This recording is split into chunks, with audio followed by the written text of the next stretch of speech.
இந்து மதத்தின் அடித்தளத்தின் காரணமாக அவை ஒரு புனிதமான புவியியலாக இருக்கின்றன. மேலும் அதிலிருந்து வெளிப்படும் அனைத்து தத்துவங்களாலும். ஆனாலும் பெரும்பான்மையாய் இருந்தும் இதில் ஒருவேளை நமது சொந்த தேசமாகிய நமக்கு இருக்கும் ஒரே தேசத்தில் நாம் அனைவரும் இணைந்து நேபாளத்தையும் உள்ளடக்கி ஒரு பரந்த மற்றும் வலிமையான பெரிய இந்தியாவை உருவாக்க முடியும். இலங்கை ஒருவேளை மியான்மரின் சில பகுதிகள், தென்கிழக்கு ஆசியாவின் சில பகுதிகள் மற்றும் எதுவாக இருந்தாலும் நாம் இன்னும் அச்சுறுத்தப்படுவதாகவும் தாக்குதலுக்கு உள்ளாவதாகவும் உணர்கிறோம். அதற்கு காரணம் இந்திய அரசியலமைப்பு தான். அது சமூகத்தில் மதங்கள் தரும் மதிப்புகள் மற்றும் அவை ஏற்படுத்தும் விளைவுகளை பொருட்படுத்தாமல் அனைத்து மக்களுக்கும் சம அந்தஸ்து அளிக்கிறது. நான் இந்திக் மதிப்புகளை பற்றி பேசுகிறேன். அங்கு எல்லா படைப்புகளிலும் தெய்வீகத்தை காண்கிறோம். அகம் பிரம்மாஸ்மி. ஆன்மீகத்தில் வேறுபாடு இல்லை. நான் சொன்னது போல் நாம் அறிவையும் உண்மையையும் தேடும் நாகரிகம். அதனால் நாம் தேடும் உண்மையை பல பாதைகள் ஒரே தெய்வத்திற்கு ஒரே உண்மைக்கு இட்டு செல்லும் என்ற முடிவுக்கு வருகிறோம். அதனால் கருத்து வேறுபாடுகள், விவாதங்கள் இருக்கலாம். ஆனால் ஆப்பிரிக்காமிய மதிப்புகளைப் போலல்லாமல் நமது மதிப்புகள் ஆப்பிரிக்காமிய மதிப்புகளைப் போல இல்லை.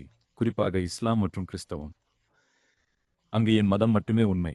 அது உலகை விசுவாசிகள் அவிசுவாசிகள் என பிரித்து அவிசுவாசிகளை தள்ளுகிறது.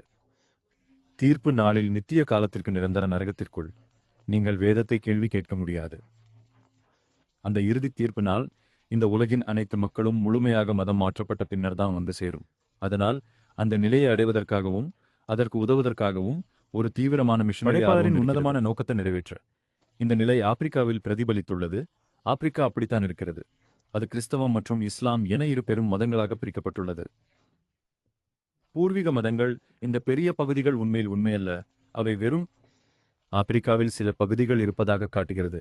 ஆனால் பெரும்பாலும் அது பிரிக்கப்பட்டுவிட்டது. இந்தியாவிலும் அவர்கள் அதேதான் செய்ய விரும்புகிறார்கள். இந்த யோசனை மிகவும் கடினமாக இருந்ததால், மிகவும் நல்லவர்கள் சொர்க்கத்திற்குள் நுழைய முடியாது என்ற காரணத்தினால் மகாத்மா காந்தி இறந்த பிறகு அவருக்கு முறைப்படியான ஞான ஸ்நானம் செய்து வைத்தார்கள். 1996 அவர் தீர்ப்பு நாளில் சொர்க்கம் நுழைய. இந்த முக்கியமான தகவல் பெரும்பாலான மக்களுக்கு தெரியாது. இதன் காரணமாக அவர்கள் தேவாலயத்தை எதிர்த்து எந்த கேள்வியும் கேட்பதில்லை. நான் இதை கற்பனையாக சொல்லவில்லை. ரவீந்திரநாத் தாகூர் சொன்னார், பூமியில் 2 மதங்கள் மட்டுமே மற்ற மதங்களுக்கு எதிராக விரோதம் கொண்டுள்ளன. அவை கிறிஸ்தவமும் இஸ்லாமும். அவர்கள் தங்கள் மதங்களை கடைபிடிப்பதில் திருப்தி அடையாமல் மற்ற மதங்களை அழிக்க தீர்மானமாக உள்ளனர்.